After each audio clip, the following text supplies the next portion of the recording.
हाँ जी दोस्तों। तो कैसे हैं आप सभी लोग। उम्मीद करता हूँ आप बहुत अच्छे होंगे। मैंने बीआरएस का पार्ट वन में थ्योरेटिकल कॉन्सेप्ट्स कवर किया था जो कि सीए फाउंडेशन और सीएमए फाउंडेशन के लिए रेलेवेंट था। आज मैं उसी का पार्ट टू लेकर आया हूँ आपके लिए, जिसमें मैं न्यूमेरिकल क्वेश्चंस करवाऊंगा जो कि एग्जाम बेस्ड है और मतलब आईसीआई के एग्जाम में आया हुआ क्वेश्चन है। मैं उसी में से कुछ क्वेश्चंस करवाऊंगा और उसी से आपके सारे के सारे थ्योरेटिकल कॉन्सेप्ट, जिसमें मैंने कुछ बताया कि शॉर्टकट ट्रिक्स है, जैसे पासबुक और कैश बुक को लेके कैसे सम्स को मर्ज करके हम लोग शॉर्टकट तरीके से बना सकते हैं। आज उसी शॉर्टकट तरीके से हम लोग सम सॉल्व करेंगे। इसके बाद आपको बीआरएस बहुत आसान लगने लगेगा। यदि आप इस शॉर्टकट को यूज करेंगे तो आपका बीआरएस बहुत इजी तरीके से हो जाएगा। मैं सारे आस्पेक्ट्स को कवर करूंगा आज, और इसके बाद बीआरएस पूरा कंप्लीट हो जाएगा आपके इसी दो पार्ट के अंदर। तो चलिए शुरू करते हैं। सबसे पहले हम लोग बीआरएस का क्वेश्चन नंबर वन कर रहे हैं, प्रैक्टिकल क्वेश्चन, जो कि आपके एग्जाम में सीए फाउंडेशन के एग्जाम जैन 2026 के आए हुए क्वेश्चन है। तो चलिए इसी से शुरू करते हैं। अब ये क्वेश्चन कैसे समझ में आएगा कि मुझे कैश बुक एडजस्टमेंट करके करना है या बिना कैश बुक एडजस्टमेंट करके करना है। मैं बताया था, यदि आपके एग्जाम में लिख के दे कि एडजस्टेड कैश बुक बना के आपको करना है सम्स, तो पहले एडजस्टेड कैश बुक बनाइए फिर बीआरएस बनाइए। और नहीं, यदि कुछ नहीं बोला है तो डायरेक्टली बना दीजिए, एग्जाम में डायरेक्टली क्या करिए, बीआरएस ही बना दीजिए, कैश बुक एडजस्टमेंट करने का रिक्वायरमेंट नहीं होगा। तो पहला क्वेश्चन जो मैं करवा रहा हूँ वो बिना कैश बुक एडजस्टमेंट वाला क्वेश्चन है। तो चलिए पढ़ते हैं और स्टार्ट करते हैं। पहला क्वेश्चन बोलता है, on 30 November 2025 the bank statement of Mrs Ram and sons shows a debit balance of ₹39700। Debit balance show कर रहा है। डेबिट बैलेंस शो करने का मतलब मैं बताया था, दो बुक होता है, एक होता है कैश बुक और एक होता है पासबुक। आपका कौन सा अकाउंट का ये बैलेंस है। बोलता है बैंक स्टेटमेंट। बैंक स्टेटमेंट मतलब आपका पासबुक का बात होता है। पासबुक का डेबिट बैलेंस का मतलब क्या होता है। पासबुक का डेबिट बैलेंस जो होता है वो अनफेवरेबल होता है। पासबुक का डेबिट बैलेंस अनफेवरेबल होता है। तो अब हम क्या करेंगे, एक ऐसा टी कॉलम बनाएंगे जिसमें एक में लिखेंगे सीबी और एक में लिखेंगे पीबी। मैं बताया था सीबी मतलब कैश बुक और पीबी मतलब पासबुक। यानी आपका कैश बुक को सीबी से डिनोट करें, पासबुक को पीबी से। तो मुझे क्या लेके चलना है, मैं बताया था, यदि आप अनफेवरेबल होंगे तो आपको अपने बुक को चेक करना चाहिए। ये शॉर्टकट है। यदि आप अनफेवरेबल बैलेंस किसी में भी देखते हैं, यदि आपके एग्जाम के किसी भी क्वेश्चन में अनफेवरेबल बैलेंस दिखता है, तो जिस बुक का अनफेवरेबल बैलेंस है मैं बोलूंगा वही बुक को आप प्रेफर करेंगे। अब ये प्रेफर करने का मतलब क्या है, ये जो टी कॉलम है ना, मैं किसको टिक करूंगा कि मुझे इसके एडजस्टमेंट को लेकर चलना है, कैश बुक का कि पासबुक का। इसके लिए मैं ये समझा रहा हूँ कि आपको वो बुक लेके चलना है जिसका अनफेवरेबल है। यदि फेवरेबल होता है तब तो ऑपोजिट बुक फॉलो करिए, और यदि अनफेवरेबल है तो अपने बुक को ही फॉलो करिए। तो जैसे यहाँ पे बैंक बुक अनफेवरेबल है, बैंक बुक किसका, पासबुक का। यानी आपका पासबुक के ऊपर आप ऐसे टिक मार देंगे कि मेरा पासबुक के एडजस्टमेंट को लेकर मुझे सम्स को करना है। तो पहला एडजस्टमेंट क्या बोलता है, check rupees 10,000 was issued to the supplier on 25th November but was not presented for payment। आपने सप्लायर को चेक दे दिया बट वो प्रेजेंट नहीं किया पेमेंट के लिए। तो अब सोचिए इसका एंट्री सबसे पहले होगा कहाँ। ये सबसे पहला एंट्री होगा आपके कैश बुक में, क्योंकि आप जैसे ही चेक देंगे कैश बुक रिकॉर्ड कर देंगे। यानी ये पेमेंट है तो कैश बुक क्या हो गया होगा, माइनस हो गया होगा 10,000। जबकि पासबुक में इसका 10,000 अभी भी प्लस, मतलब यदि आपको किसी एक का साइन पता चल जाए ना, किसी का कैश बुक का माइनस पता चल गया या पासबुक का प्लस पता चल गया, ऑपोजिट वाले में दूसरा साइन ही बैठेगा। मतलब यदि कैश बुक में माइनस बैठाया हूँ तो पासबुक में प्लस बैठाऊंगा, पासबुक में प्लस बैठाया हूँ तो कैश बुक में माइनस बैठाऊंगा। ये सारा एक तरीका है कि आपका सेंस बहुत इजीली हो जाएगा और गलत होने का चांसेस जीरो रह जाएगा। दूसरा, check of rupees 3,000 was received from a customer and deposited on 28th November but was credited by bank on 2nd December। देखिए आप जो बीआरएस बना रहे हैं वो बना रहे हैं नवंबर मंथ का, और आपका ये चेक जमा कब हुआ बैंक में, ये चेक जमा हुआ आपका 2nd दिसंबर में। यानी नवंबर तक तो ये चेक आपके बैंक में जमा नहीं हुआ है। और आप कैश बुक में क्या करते हैं, जैसे ही आपको चेक मिलता है आप कैश बुक में उसको प्लस कर देते हैं, मुझे चेक मिल गया मतलब मेरा कैश बुक बढ़ गया। तो आप कैश बुक में प्लस कर चुके होंगे कितने से, 3,000 से। बट आपका पासबुक अभी भी 3,000 माइनस है। नेक्स्ट आते हैं, adjustment number three, the bank had directly collected interest of ₹2,400। Bank ने 2,400 डायरेक्टली कलेक्ट किया आपके लिए। देखिए ये एंट्री सबसे पहले बैंक करेगा तब आप करेंगे, क्योंकि बैंक आपको बताएगा कि आपको इंटरेस्ट मिला, आपका अकाउंट क्रेडिट हुआ इंटरेस्ट से, लेकिन आपको डायरेक्टली पता नहीं चलता। यानी ये सबसे पहले एंट्री कौन किया होगा, बैंक किया होगा। तो बैंक में ये पैसा क्या हो जाएगा, पहले प्लस हो जाएगा, क्योंकि आपके अकाउंट में क्रेडिट होता है इंटरेस्ट, तो इसको प्लस करेंगे बैंक बुक में कितना, 2,400, और कैश बुक में 2,400 माइनस है। तीसरा एडजस्टमेंट हो गया। अब आते हैं चौथे नंबर एडजस्टमेंट पे। बोलता है credit side of the bank column of the cash book was overcast. आपके कैश बुक में दो कॉलम होता है, एक होता है कैश कॉलम और एक होता है बैंक कॉलम, लेकिन जबकि यहाँ पे बैंक कॉलम का ही बात कर रहे हैं। तो credit side of the bank column of the cash book was overcast. तो आपका बैंक कॉलम का क्रेडिट साइड होता क्या है? पेमेंट होता है। यदि आपने पेमेंट ओवरकास्ट कर दिया, मतलब आपने पेमेंट ज्यादा दिखा दिया, तो ऑब्वियस है कि आपका कैश बुक कम हो चुका होगा। तो आप अपने कैश बुक को क्या करेंगे? माइनस करेंगे। कितना से? 900। तो पासबुक प्लस 900। नेक्स्ट आ जाइए। 5 number. A customer has directly deposited rupees 8,000 into the firm's bank, but no entry was made in the cash book. आपका एक कस्टमर था जो डायरेक्टली गया और आपके बैंक में पैसा जमा कर दिया, बट आपको पता नहीं चला। तो जैसे ही कस्टमर आपके बैंक में पैसा जमा करेगा, सबसे पहले आपका अकाउंट तो इंक्रीज हो जाएगा, लेकिन आपका बैंक का बढ़ेगा। तो सबसे पहले बैंक में बढ़ा है, तो इसको बैंक में प्लस कर देंगे 8,000। आपके नॉलेज में नहीं है, मतलब आपका 8,000 minus. 6 number. A check of rupees 2,000 deposited earlier was returned dishonored and debited in the bank statement only. देखिए साफ साफ एक बात बता दिया कि आपके बैंक स्टेटमेंट में डेबिट हुआ है। बैंक स्टेटमेंट में डेबिट होने का मतलब आपके बैंक बुक में डेबिट हुआ। बैंक बुक में डेबिट होने का मतलब कि आपका पासबुक माइनस है, तो पासबुक को माइनस करेंगे। कितना से? 2,000। और यहाँ पे प्लस 2,000। नेक्स्ट आते हैं एडजस्टमेंट नंबर 7 पे। बोलते हैं as per standing instruction. Standing instruction क्या होता है? आप बैंक को बोल के रखेंगे पहले से, सर ये पेमेंट है, जब भी आएगा ना आप उस पेमेंट को कर देंगे, मुझसे पूछने की जरूरत नहीं है, आप बस पेमेंट कर दिए, मैंने आपको इंस्ट्रक्शन दे दिया। तो उसी इंस्ट्रक्शन के बेसिस पे कि ईएमआई था जो कि 20,000 का, अब बैंक ने डायरेक्टली इसको पे कर दिया, बट आपको पता नहीं, आप रिकॉर्ड नहीं किए। कि पता है बट आपको याद नहीं है, आप रिकॉर्ड नहीं किए, तो आपके बैंक से पहले पैसा कट गया होगा, तो आप माइनस करेंगे। बैंक से माइनस 20,000 और कैश बुक में प्लस 20,000। नेक्स्ट आते हैं 8 number. An amount rupees 5,000 was wrongly credited by the bank. Bank wrongly credit कर दिया फॉर्म का अकाउंट। अब wrongly क्रेडिट होगा बैंक में, तो क्या होगा? आपका अकाउंट बढ़ जाएगा। कितना से? 5,000 से, क्योंकि आपका बैंक अकाउंट 5,000 गलती से बढ़ा दिया गया। तो कैश बुक तो नहीं ना बढ़ गया होगा गलती से, वो तो माइनस ही रहा होगा। Next. The cashier had wrongly recorded a bank payment of rupees 12,500 as 21,500. Cashier क्या किया? एक पेमेंट कर रहा था 12,500 का, गलती से उसको 21,500 लिख दिया कैश बुक में। यानी कैश बुक में उसने ज्यादा पेमेंट दिखा दिया। कितना? 9,000 का। कैसे 9,000? तो 21,500 माइनस 12,500, 9,000 से ज्यादा पेमेंट कर दिया, दिखा दिया अपने कैश बुक में। तो इससे कैश बुक क्या हो जाएगा? रिड्यूस हो जाएगा। कितना से? वही डिफरेंशियल अमाउंट 9,000 से, तो माइनस 9,000 और यहाँ पे प्लस 9,000। यहाँ तक क्लियर है? तो चलिए, अभी मतलब मेरा कैश बुक का और पासबुक एडजस्टमेंट यहाँ तक हो गया। अब तो क्वेश्चन नंबर 2 पे आ गए हैं। तो क्वेश्चन नंबर 1 जो है यहाँ पे खत्म हो चुका है।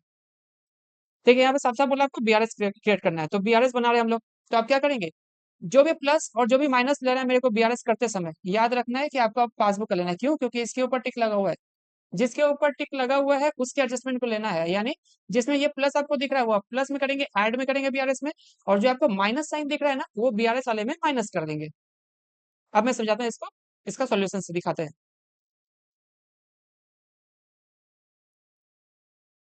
देखिए, ओवरड्राफ्ट बैलेंस जो दिया होता 39,700, वो मैंने एज इट इज रहने दिया। इसका जो जो प्लस था, प्लस कौन कौन सा था मैं एक बार आपको दिखा देता हूँ, ओवरव्यू दिखाता हूँ प्लस वाले का। देखिए, आपका एक 10,000 प्लस है, एक आपका 2,400 प्लस है, 900 प्लस है। यहीं से आप करके देख सकते हैं 10,000, 2,400, 900। तो 10,000, 2,400 और 900। देखिए 10,000, 2,400 और 900, ये प्लस आइटम। अब देखते हैं और प्लस आइटम कौन सा है।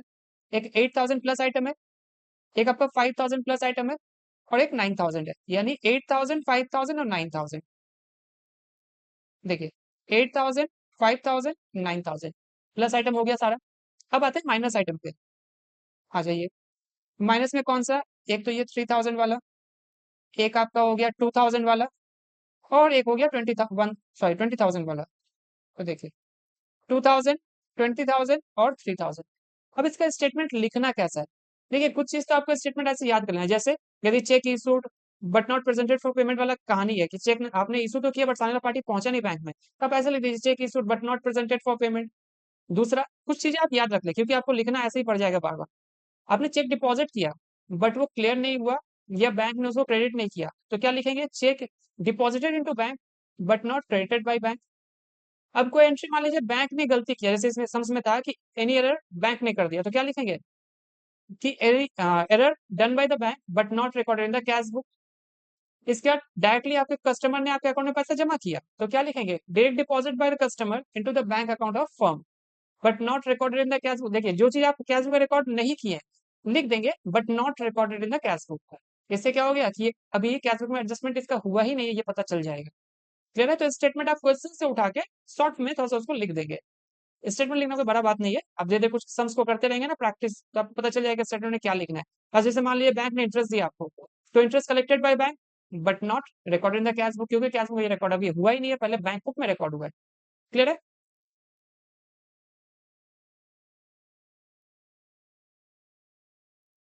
चलिए अब हम लोग क्वेश्चन नंबर 2 पे आ जाएंगे। बोलता है from the following information supplied by Mr. D, prepare a bank reconciliation statement as on 31st March 2025 after amending cash। देखिए, लिख दिया ना, आपको कैश बुक को अमेंड करना है, तो कैश बुक अमेंड करेंगे उसके बाद ही ये बना पाएंगे, है ना?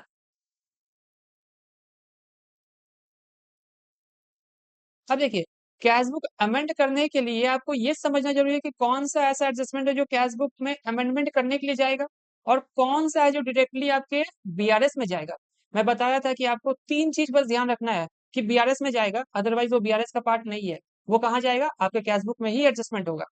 तीन एडजस्टमेंट कौन कौन सा मैं बात किया था? एक बताया था check issued but not presented for payment, check deposited into bank but not credited by bank, और तीसरा एनी एरर बाय बैंक। आप नहीं, यदि कोई गलती बैंक से हुआ है तो आपका बीआरएस का पार्ट बनेगा। बस इसके अलावा जो दिखे ना आपको, ये सब आपको कैशबुक में एडजस्ट करना पड़ेगा। तो चलिए शुरू करते हैं। तो पहला है bank overdraft as per bank statement. Bank overdraft as per bank statement, तो ये तो आपका बीआरएस का पार्ट है, तो इसको मैं बीआरएस बोल के ऐसे लिख दिया, ये बीआरएस में जाएगा।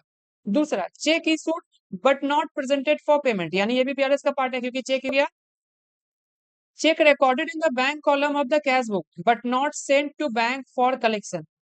देखिए, चेक क्या बोलता है? मैंने bank column of the cash book record तो कर लिया लेकिन बैंक भेजा ही नहीं। अब आप याद करिए जनरल एंट्री में क्या होता था, कैश बुक जब हम लोग बनाते थे ना, तो कोई चेक पार्टी से मिला और सेम डेट में बैंक में जमा कर दिए, तो उस सिचुएशन में तो वो बैंक कॉलम में जाता था। लेकिन चेक मिला और मैं उसको सेम डेट में बैंक में जमा नहीं किया हूँ, तो मेरे लिए कैश माना जाता था, मैं उसको कैश कॉलम में लिखता था। यानी ये गलती किया, ये किया क्या? गलती से कैश बुक में डेबिट साइड में लिख के क्या रखा है ये आइटम, जबकि ये बैंक कॉलम में जाएगा ही नहीं, ये कैश कॉलम में जाने वाला एंट्री है। तो इसको मैं क्या करूंगा? इसको कैश बुक में एडजस्टमेंट करूंगा, और कैसे एडजस्टमेंट करूंगा? तो इसको कैश बुक के क्रेडिट साइड में लिखूंगा, क्योंकि ये गलती से मैं ऑलरेडी डेबिट में करके रखा हूँ, कैश कॉलम होता है, मैं बैंक कॉलम में दिखा के रखा हूँ। तो क्रेडिट साइड में इसको क्या करूंगा? इसको एडजस्ट करने के लिए बैंक कॉलम को ही माइनस करूंगा, यानी ये आपका कैश बुक एडजस्टमेंट होगा। सीबी, सीबी मतलब मैं कैश बुक लिख रहा हूँ, ठीक है? सीबी एडजस्टमेंट होगा, और किस साइड होगा? क्रेडिट साइड होगा। क्लियर है यहाँ तक? आगे बढ़ते हैं। नेक्स्ट है payment receive from customer directly by the bank. Bank में कस्टमर ने डायरेक्टली पैसा जमा कर दिया, आपको तो कैश बुक एडजस्ट करना है। तो यदि आपके बैंक में पैसा जमा हो जाएगा तो कैश बुक भी तो इंक्रीज करना पड़ेगा, कैश बुक का इंक्रीज करने का मतलब कैश बुक को डेबिट करना पड़ेगा, यानी हम लोग ये कैश बुक एडजस्टमेंट करेंगे, है ना? कैश बुक में क्या करेंगे? इसको प्लस करेंगे या माइनस करेंगे? मेरा कस्टमर यदि मुझे पैसा देता है तो मेरा कैश बुक में ये क्या होगा? प्लस होगा। प्लस होगा मतलब डेबिट साइड जाएगा, यानी कैश बुक में डेबिट कर दो। नेक्स्ट है bank charges debited in the statement. Bank charges statement में डेबिट हुआ। याद रखना, बैंक यदि डेबिट वर्ड यूज करता है यानी आपके बैंक अकाउंट से पैसा माइनस हुआ है। कैश बुक में आप क्या करेंगे? माइनस करेंगे। कैश बुक को माइनस करने के लिए क्या करना पड़ता है? क्रेडिट साइड करना पड़ता है, यानी ये कैश बुक एडजस्टमेंट है और क्रेडिट साइड का आइटम है। नेक्स्ट है check deposited with the bank but not collected. देखिए वही कहानी, चेक इशूड चेक डिपॉजिट वाला कहानी, यानी ये बीआरएस का पार्ट है। नेक्स्ट आ जाइए 7 number adjustment. A bill of rupees 5000 discounted with the bank. Bank से आपने एक बिल को डिस्काउंट करवाया था, बैंक आपको 4960 उस समय दिया था, लेकिन यहाँ डिसऑनर हो गया। आप याद करिए, यदि चेक डिसऑनर हो जाता है तो क्या होता है? आपके बैंक अकाउंट को जो पहले इंक्रीज किया गया था, अब वापस उसको डिक्रीज किया जाएगा। लेकिन चेक जब भी डिसऑनर हो, चाहे बिल आपका डिसऑनर हो रहा है, तो बिल डिसऑनर में ना एक अलग सा चार्जेस लग गया, नोटिंग चार्जेस कहते हैं उसको। तो जब भी आपका बिल डिसऑनर होगा तो आपका बैंक अकाउंट रिड्यूस कर दिया जाएगा, कितना से? जो ओरिजिनल प्राइस ऑफ बिल था वो, ये नहीं कि आपको कितना मिला था, वो जो आपको मिला था वो भूल जाइए। बिल पे जो प्राइस मेंशन है वो आपके अकाउंट से डेबिट होगा, प्लस जो नोटिंग चार्जेस लगेगा वो, यानी ये दोनों अमाउंट मिला के कितना? 5000 का आपका बिल का अमाउंट और 20 रुपीज का आपका नोटिंग चार्जेस, यानी 5020। ये आपके बैंक से माइनस हुआ, यानी आपका कैश बुक में ही आपको माइनस करना पड़ेगा, तो कैश बुक में क्या करेंगे? क्रेडिट साइड करेंगे। यहाँ तक क्लियर हो गया ना? उम्मीद करता हूँ बहुत अच्छे से समझ में आ रहा होगा। नेक्स्ट आते हैं।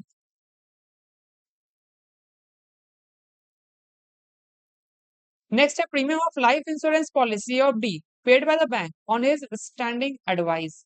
बैंक ने को आपने कहा था भाई मेरा लाइफ इंश्योरेंस पॉलिसी का पेमेंट कर देना, बैंक ने कर दिया, तो आपके बैंक से माइनस हो गया, आप कैशबुक से भी माइनस कर दो, यानी आपका ये कैशबुक का एडजस्टमेंट है, क्या होगा? क्रेडिट साइड होगा, क्योंकि माइनस होने का मतलब क्रेडिट होगा।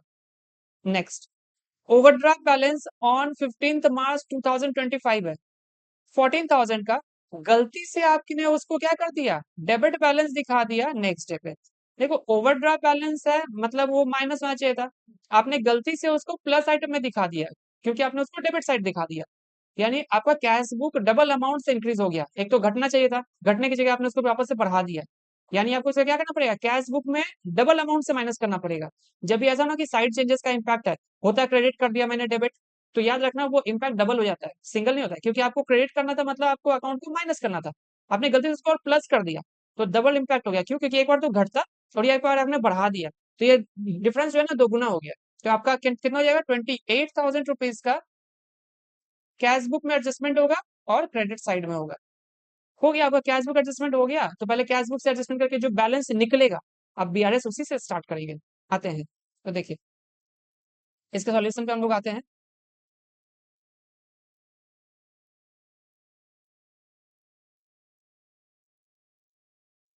करेंगे सबसे पहले, आपका कस्टमर कितना आपको पैसा दिया है, मतलब सॉरी, जो वहाँ पे कैश बुक एडजस्टमेंट किया था, प्लस करे थे माइनस करे, तो आपका डेबिट साइड में प्लस था 6,000 का अमाउंट, फिर बैंक चार्जेस था आपका क्रेडिट साइड में, लाइफ इंश्योरेंस पॉलिसी 350 का था क्रेडिट साइड में, 5020 था क्रेडिट में, 3,000 था क्रेडिट में, मैंने सम्स में लिखा है जैसे क्रेडिट और डेबिट वैसे ही मैं यहाँ पे कर रहा हूँ, और फिर आपका 28,000, इन सब का क्रेडिट साइड वाला आइटम आप प्लस करेंगे, डेबिट वाला माइनस करेंगे, जो बैलेंस बचेगा ना आपको यहीं से शुरुआत करना है। क्लियर है? तो ये बैलेंस आपका आ गया बैलेंस शीट।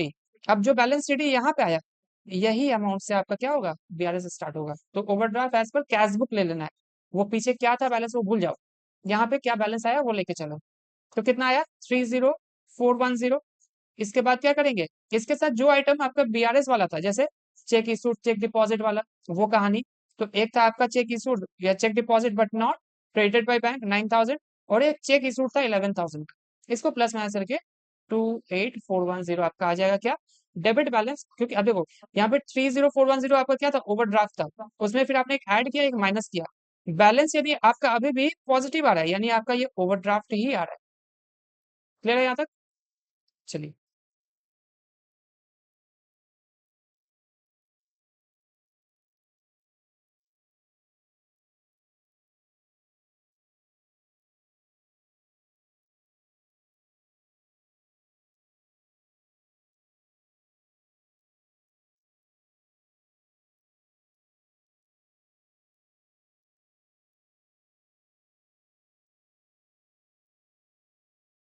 अब आपका एक और क्वेश्चन है, क्वेश्चन नंबर 3 है, क्वेश्चन दिख रहा है ना? ओके, नेक्स्ट आ जाइए। बोलता था cash book of Hari so a debit balance, cash book Hari का बता रहा है डेबिट बैलेंस, देखिए डेबिट बैलेंस बताने का मतलब क्या हो गया, कैश बुक का डेबिट साइड क्या होता है, पॉजिटिव होता है, प्लस होता है, यानी आप वापस से सीबी और पीबी बनाएंगे, ये हो गया सीबी और ये हो गया पीबी, तो आपका कैश बुक डेबिट बैलेंस यानी कैश बुक फेवरेबल है, किसको लेके चलेंगे, पासबुक, तो पासबुक को टिक कर दिया। तो सबसे पहला क्या है आपके पास, dividend rupees 18,000 was deposited in the bank of which Hari है नो इन्फॉर्मेशन, आपके बैंक में डिविडेंड का पैसा आ गया, बट हरी को कोई इन्फॉर्मेशन नहीं मिला, हरी कौन, हरी का ही तो बीआरएस बना रहे हैं, हरी को इन्फॉर्मेशन मिला ही नहीं, तो डिविडेंड मिला होगा तो क्या होगा, आपका अकाउंट बढ़ गया होगा बैंक में, तो प्लस 18,000, आपको पता नहीं है, माइनस 18,000। नेक्स्ट है cheque issued to Suresh rupees 14,780, कब, दिसंबर में इशू किए थे, रिकॉर्डेड हुआ कैश बुक में कितना, 14,870, आप चेक दे रहे हो 14,780 का और लिख दे रहे हो 14,870 का, यानी आपने कैश बुक में पेमेंट ज्यादा दिखा दिया, तो आपका कैश बुक ऑब्वियसली घट घट जाएगा क्योंकि पेमेंट ज्यादा है, तो माइनस कितना, जो डिफरेंशियल अमाउंट है किसके किसके बीच में, दो अमाउंट जो आपके गिवन है उसके बीच में जो डिफरेंस है, कैश बुक माइनस तो पासबुक प्लस। तीसरा, cheque totalling ₹55,000 were deposited into bank on 30 December, 30 दिसंबर को आपने चेक डिपॉजिट किया 55,000 का, जो कि अभी तक क्लियर नहीं हुआ दिसंबर तक। तो आप चेक डिपॉजिट करते हो तो कैश बुक में क्या लिखते हो, कैश बुक प्लस। तो कैश बुक में प्लस 55,000, बट बैंक में आया ही नहीं तो बैंक से 55,000 माइनस। नेक्स्ट आते हैं, medical premium of 14,160 was paid as per standing instruction. याद रखना, बैंक को स्टैंडिंग इंस्ट्रक्शन देंगे तो ऑब्वियसली मेरे अकाउंट से पैसा माइनस ही हो जाएगा, बैंक से माइनस हो जाएगा। तो बैंक से माइनस करो, -14,160, बट कैश बुक में 14,160। नेक्स्ट आते हैं, goods amounted to ₹1,60,000 was sold to mister Ajay in November 2023। हम लोग बीआरएस बना रहे हैं कौन से महीने का, देख लो, बीआरएस हम लोग दिसंबर महीने का बना रहे हैं। नवंबर में आपने क्या किया, अजय को गुड्स बेचा था, वो क्या किया दिसंबर में आके 4% डिस्काउंट के साथ जो पैसा बचा वो आपके अकाउंट में जमा कर दिया। तो देखो, 1,60,000 से 4% माइनस कर दो, तो 1,60,000 -4% करेंगे, तो कैलकुलेटर पे कैलकुलेट करके देख लेते कितना होता है। 1,60,000 -4%, यानी 1,53,600 ये पैसा आपको मिला होगा। तो आपके बैंक बुक में बढ़ गया होगा 1,53,600, बट कैश बुक में माइनस। नेक्स्ट आते हैं, बैंक चार्जेस है जो कि आपके बैंक बुक में आया है, sorry, bank charges for issue of cheque book ₹150 was skipped while preparing cash book. आपने चेक बुक लिया बैंक से, अब बैंक ने 150 रुपये आपका काट लिया, तो आपका तो पासबुक से माइनस हो जाएगा, -150 पासबुक में, और यहाँ +150। नेक्स्ट है, हरी received a UPI of ₹1,000 on 29th December for sale of scrap which was not entered in the cash book। हरी को ना सेल ऑफ स्क्रैप करके 1,000 रुपये मिला और आपके बैंक अकाउंट में वो पैसा आ भी गया, बट कैश बुक में रिकॉर्ड नहीं हुआ, तो बैंक बढ़ गया, +1,000 और -1,000। नेक्स्ट आते हैं, cheque amounting to ₹1,80,000 were issued during the year, the month, sorry, issued during the month, but cheque of ₹1,44,000 was only presented for payment। आपने चेक इशू किया कितने का, 1,80,000 का, बट पार्टी पहुंचा कितना पेमेंट लेने के लिए, 1,44,000, तो बाकी पैसा नहीं निकला मेरे बैंक से, मेरे बैंक में ही रह गया। तो मेरे बैंक में प्लस अभी भी कितना डिफरेंशियल अमाउंट 36,000, और मेरे कैश बुक में तो माइनस ही रहेगा क्योंकि मैं तो पूरा चेक अमाउंट जितना इशू करता हूँ सब का सब दिखा देता हूँ माइनस। अब देखिए आपको क्या लेके चलने बोला हूँ मैं बोला जिसके ऊपर टिक है, यानी आपके पासबुक पे टिक है, तो जितना प्लस आइटम है उसको किसके साथ ऐड करेंगे, जो आपका बैलेंस अवेलेबल है, बैलेंस अवेलेबल है 1,36,800, उसके साथ ये प्लस वाला ऐड करेंगे, माइनस वाला लेस कर दो, तो आगे आपका आंसर। देखो मैं बता देता हूँ, देखो 1,36,800 आपका ओपनिंग बैलेंस दिया हुआ था, और जो जो प्लस आइटम है, प्लस आइटम में आप देख लो एक बार इन शॉर्ट कौन कौन सा प्लस आइटम है। एक 18,000 का है, एक 90 रुपए का है, एक 1,53,600 का, पहले तीनों मिला लेते हैं, 18,000, 90,000 और 1,53,600। 18,000, 90 रुपया, 1,53,600। नेक्स्ट आते हैं 1,000 और 36,000, ये दोनों प्लस में है, तो आपका हो गया 1,000,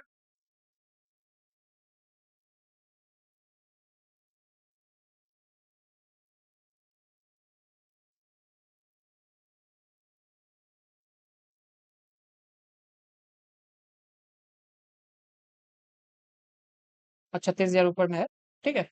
इसके बाद आपका माइनस आइटम देखेंगे, माइनस आइटम में कौन कौन सा है, तो देखिए एक है आपका 55,000 का माइनस आइटम, एक है 14,160 और एक 150 का, तीन आइटम है। देखिए 55,000, 14,160 और 150, क्लियर है, यही तीन आइटम आपके नेगेटिव में है। तो ये आपका कंप्लीट हो गया बीआरएस का क्वेश्चंस, जो मैं दोनों तीनों एस्पेक्ट्स पे कवर करें। एक तो आपका ओवरड्राफ्ट रहेगा तो कैसे करेंगे, आपका फेवरेबल बैलेंस रहेगा तो कैसे करेंगे, और कैशबुक और पासबुक एडजस्टमेंट, कैशबुक करके एडजस्टमेंट, और उसके बाद जाके मैं कैसे क्या कर सकता हूँ, बीआरएस बना सकता हूँ, मतलब अमेंडेड कैशबुक के बाद बीआरएस पे पहुंचना है। तो तीनों तरह के एस्पेक्ट्स को मैंने कवर कर लिए। इसके बाद ये चैप्टर मेरे तरफ से खत्म है, बट आपकी तरफ से खत्म नहीं है। आप जितना रिवीजन करोगे उतना आपको कॉन्फिडेंस बूस्ट होगा। तो क्या करना है आपको, जो आईसीआई के मॉडल में कुछ क्वेश्चन है वो कर लो, पास्ट ईयर्स के आरटीपी एमटी में जो क्वेश्चन दिखता है वो कर लो, इससे आपका कॉन्फिडेंस सुपर बूस्ट हो जाएगा।